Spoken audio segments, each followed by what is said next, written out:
Hello everybody and welcome back to Echocraft. We are in the last days of Season 5, and as you can see from how I started this, I went ahead and upgraded all my stuff to netherite. So, not overly useful, although I have been enjoying the extra durability as I've helped out with a few things and worked on some of my own projects here at the very end. As you can see, I still have my starter house and also the outhouse that was built on the property. Those are going to stay. I did not get to doing the mansion, but let's go ahead and take a look at what I have done. So let's start down here at the bottom of the hill, and as you can see off to the side here, we've got some leaves on the ground and the leaves falling from above. We did upgrade the server one last time to the latest version. Now, I have not been able to take the time to go out and gather all the things, so I don't have all the decorations, but I was able to make the leaves just by using a furnace and the leaves that I already had gathered. Here behind me, I have what should be a grocery store, and let's start there. Now, the general idea of the grocery store was to give it a fairly bland floor. It's kind of some fancy material, but it's bland. The exterior and all of the building, aside from the roof here, is all concrete, just to keep it nice and simple and make it, again, bland.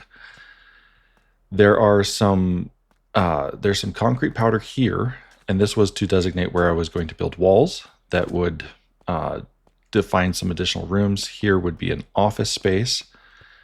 This would be a loading area with double doors going out to the back. And more walls just to shape out this area because it is a fairly steep hill. I would probably put trash over here, maybe a dumpster. And then this I was anticipating being like a freezer. So meat and whatnot could be stored in there before it was brought out to the floor to be sold. And then as far as the floor goes, we'd have a bunch of shelves, different things stored. And then a checkout, I was imagining the checkout would probably be right over here next to the door, just so that people would, they do their shopping on this end, come over here, and then check out and go about their business. So that was the general idea of this space. And then moving along, we can see what I've done down below in the storage area that I had determined in my last video. Not much has actually changed down here. I have thrown a lot of materials. My shulker monsters have moved into this space. Just this chest right above the empty shulkers. And then I've organized a few things, not everything. In order to do some of the roofs, I needed some nether warts, so I made a large patch of that and have been growing that. Generally speaking, the rest of this is unchanged, and then I put in a bubble vader here, so we could go up to a second level, and if I continued this, it would look pretty much like the lower level down there. I'd have a glass floor, the copper grates, so that I could just look down and through it, but this would just be 3 more bays of storage. That was the general idea of this section here, and what I had imagined it turning into. But without having a whole lot of reason to sort it, I have not continued this. I did dig out a little bit more down here. I started pulling some of it back. Not a lot, and I threw some glowberries on the ceiling to light things up so that I could potentially remove torches. But I don't know how far I would need to go to actually open that up to the larger cave beneath. So I have not continued that at all. Now let's go back above and see what I've done with more buildings that make up the town. So we still have these lovely 2 houses that I started with. The smaller ones that I anticipated being for fishermen and possibly maybe a small family, not very big, and I wouldn't imagine a whole lot of kids living there. As I was thinking about it, moving up along this hill, and the closer we got to the mansion, I was thinking, the higher up you got on the hill, the more affluent you would probably end up being. So I decided to, instead of sticking with these small houses, I decided to move on to some larger ones. So this is the first one, and I really like it. I started just by giving it some shapes to work with. Kind of gave it a V-ish shape when I was doing the front here, and then the back I just squared out, except for this section here, I pushed back a little bit to accommodate for this staircase, which I wanted it halfway built in. So that's how this staircase and the shape of the house came out to be. I also anticipated that this house would have a side yard more so than a backyard. So this door is meant to go to that. So we would have a path going this way, and then probably level out quite a bit of the stone, grass, and remove some trees. This house would actually have a really good view once I got it all cleaned up out here, but that's not going to happen. We are not going to do any more work, but we're just going to show off what we have done. So if we take a look at the upstairs, make everybody dizzy here.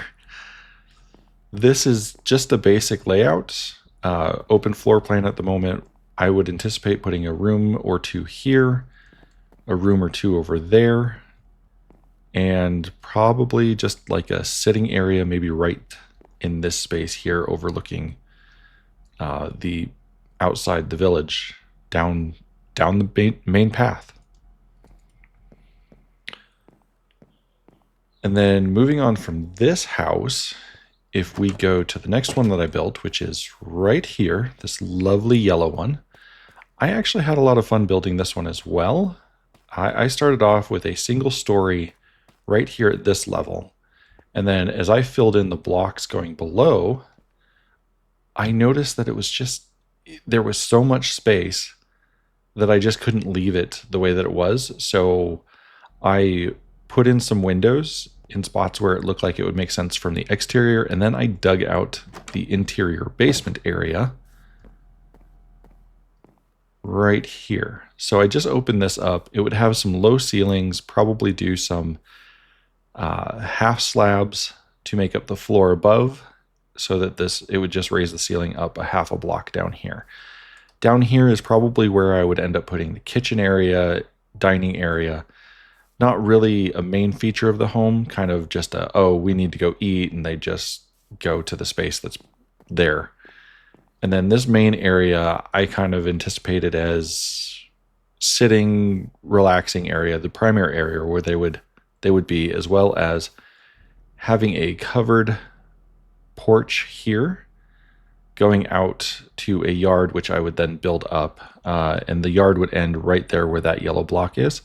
So we'd need a wall going along the side of the house, build up the grass, and then we could have a nice walkout patio into a backyard, or quasi back / side yard. Again, with space constraints, that's just the way that things are. Now, coming up to the top level, I don't even have a floor, so we can see just by looking at the windows that I anticipated there being a few rooms, probably one right here into this corner going over the covered patio, another one here probably in that corner, another one occupying that corner, and then this would probably be, due to the staircase being right here, just a sitting area. So we'd have a few rooms up here, and that would pretty much make up the house. Now, the last one is this one right here.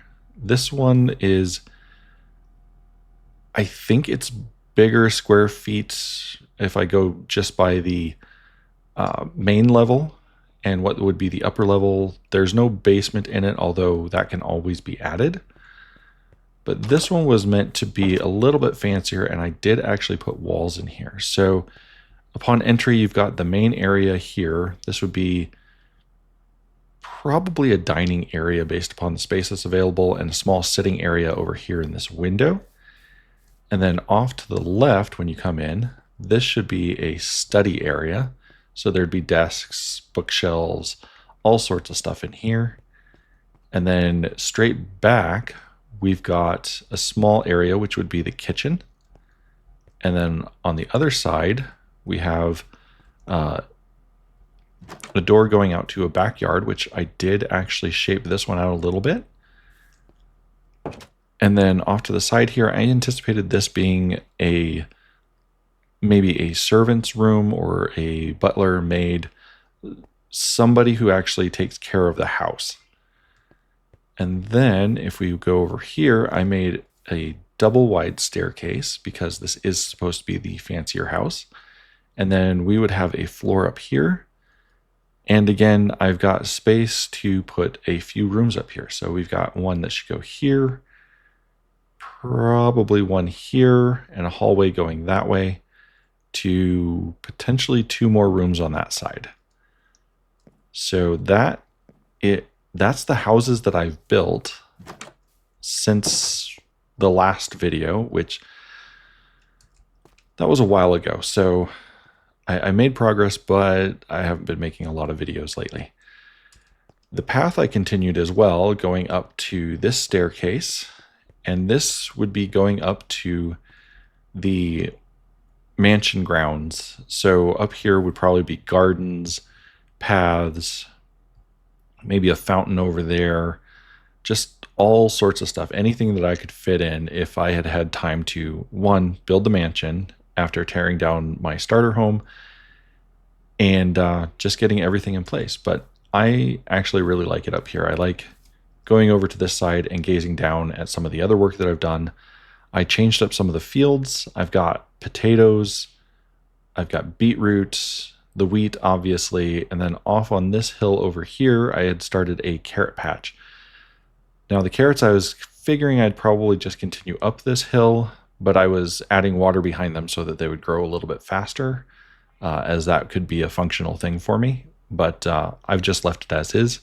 Then we've got our farmhouse, our windmills, and obviously down below us, we've got the storage system that I've got started, and a temporary spot for cows, and they're just going to stay there. So that being said, I think that brings us up to date on what I've built here.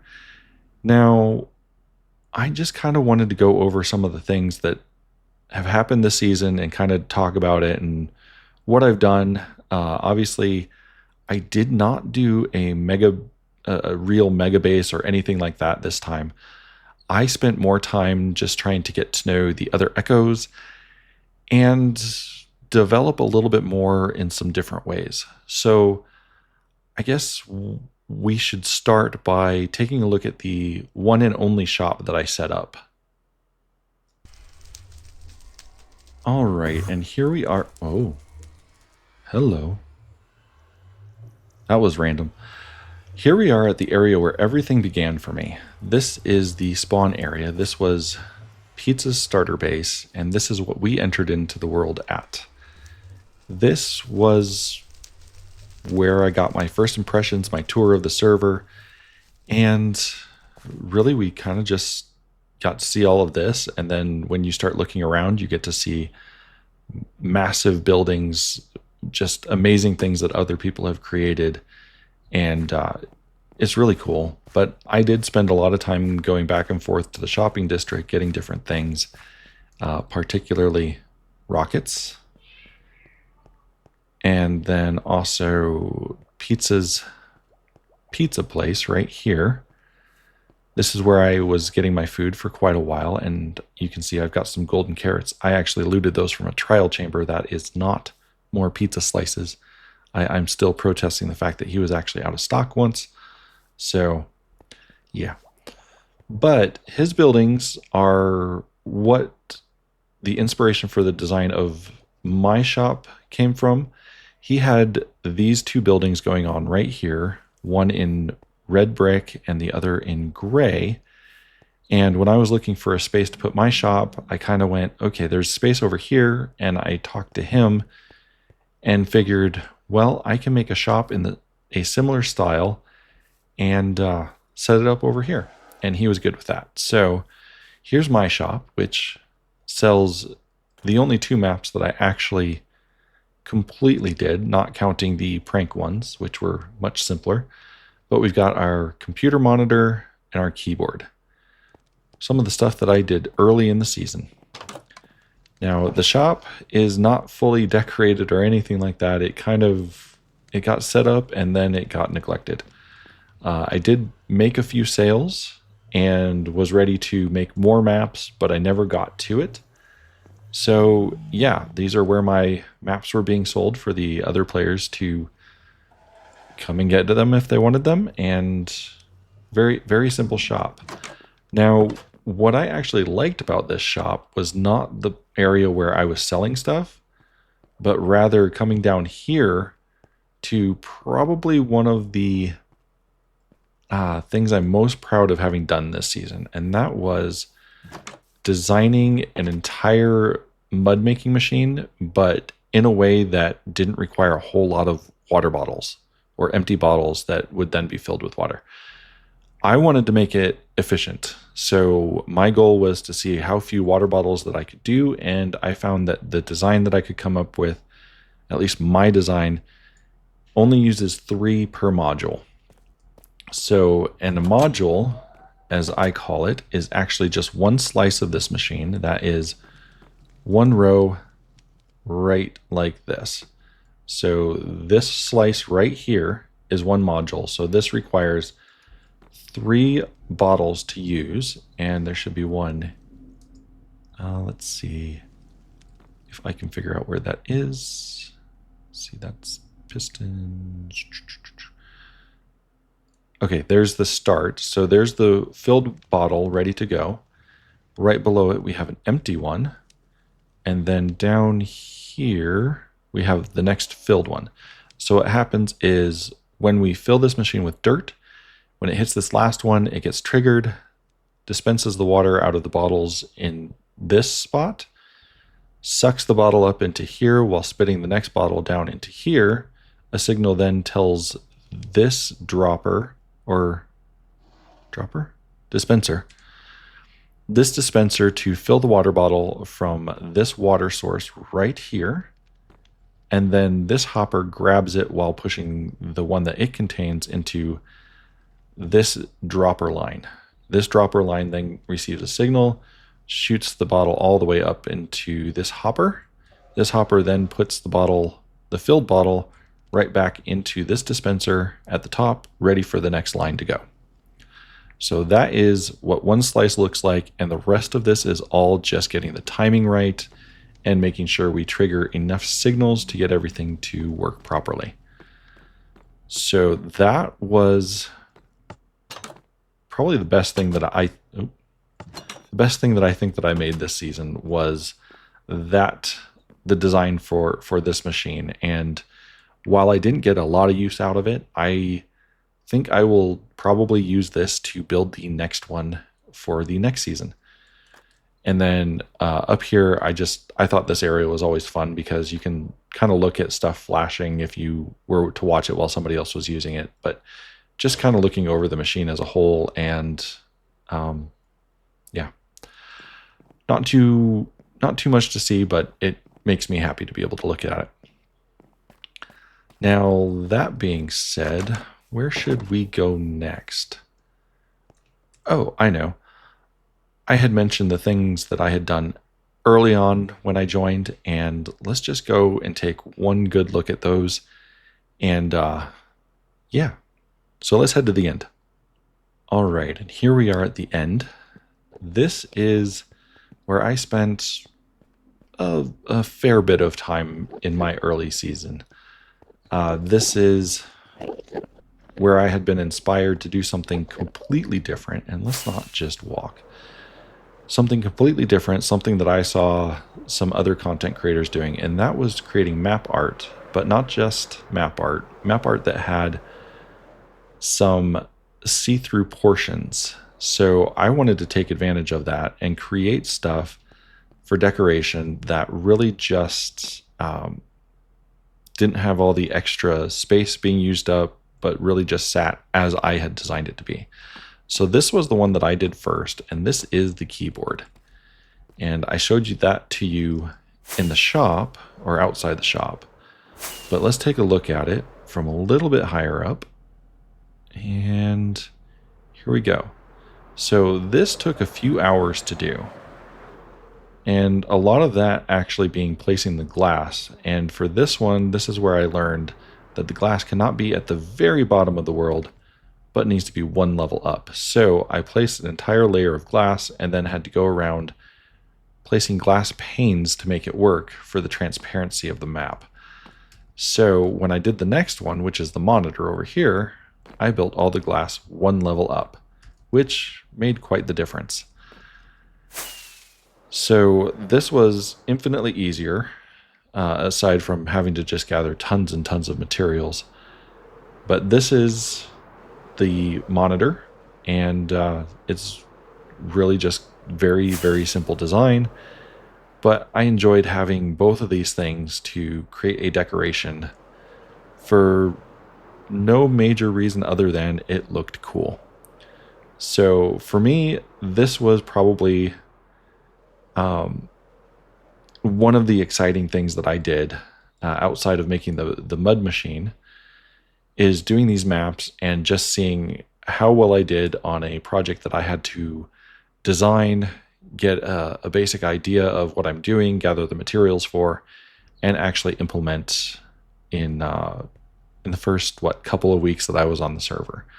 So yeah, that was a lot of fun, and I think I would do this kind of stuff again, but I don't know if I'll do it in Season 6 or not. We'll have to see what I end up deciding to do. I do have some plans for Season 6, and most of those revolve around building a base up in the air, very similar to the last, or the first mega base I ever made, which was an airship, but I'm not going to do an airship. Rather, I'm going to make a big structure in the sky, and we're going to take advantage of some of the features that are coming soon. So let's go ahead and make our way back to the normal world, the overworld, and let's get things wrapped up. Or no, wait, I know where to go next. Let's go take a look at the favorite activity I did this season. Well, here we are back at the mini base that I made for doing the activity that I think was the most fun for me, and that was hunting wardens with the other echoes. But we didn't do this in the normal way. No, we didn't go and try and snipe them so much as we wanted to cause mass mayhem and destruction. We used TNT, and that was so much fun. We blew each other up so many times and killed a handful, just a handful of wardens. Now, it is dark down here, so let me actually go see if I still got a night vision potion somewhere up here. And then we can take a look at the destruction that we caused. Here we go. I'll drink this. And then we can just throw the bottle in there. All right, that should make it so that we can see a little bit better. So from up here, we can see where things ended. And that was with this giant crater below. All of that bedrock exposed. We were just dropping so much TNT from this spot. It was so much fun. But more fun than that was actually before we got kind of organized and figured out what we were doing. And that was over here. And, oh, I'm just going to miss every landing and make it all the way down. So down here is kind of where we summoned our first wardens. And from here, we died many times, learned a few things, and probably had the most fun just trying to figure out the best way of trying to lure Warden into a TNT trap and blowing him up. So as you can see, we got down to bedrock in these sections too. And yeah, it was just so much fun doing some silly activity with everybody. And it wasn't a mini game or anything like that. It was just an activity to do. And I thought it was the most fun thing that I was able to do this season. So when I think about what I want to do in Season 6, it's not only build a bigger base with do more redstone automation stuff. Like, I want to do all of that, but I want to make sure that I figure out more activities like this one, where we all just get to come together and do something silly and fun and you know, if it's destructive, that just adds to the fun, right? But obviously not in somebody's base, but in these remote locations. So I will have to think about other activities to do that we can do as a group, and just trying to have more fun, because that was a riot. Anyway, let's head back to my base and we can wrap things up from there. All right, and we're back at the base. I am standing here outside the farmhouse that I created. Now, I am sad to be seeing season 5 go, but at the same time, I'm very excited to have season 6 just around the corner. And I'm excited to do some new things with new people. And as we were getting ready for season 6, Pizza did some artwork, which I'll put up on the screen. And I loved this art that he did, and I loved it so much that I decided to put it on a mug. So I'm going to put a picture up here with the mug and the Echocraft Season 6 logo as well. And that is my new mug. I use that every day now, and I'm just super excited about it. I really love that I had a reason to make something personal for me for something that I'm doing with my content. So very exciting, and definitely looking forward to season 6 and interacting with some new people and hoping everything goes well. But I just wanted to say thank you, everybody, so much for joining me on my adventures here on Echocraft for season 5. I hope you will stick around and join me for season 6, and I hope to see the community grow, and just hope to keep learning and doing, and hopefully get some more videos a little bit more regularly, but I won't make promises. I got so much I'm doing around home lately, and that has definitely taken priority over making content. So I'll keep at it, and I hope you'll stick with me. So again, thank you so much for joining me. I hope you've enjoyed this episode, and if you have, give it a like, leave a comment, and don't forget to subscribe. Thanks, everybody. Goodbye.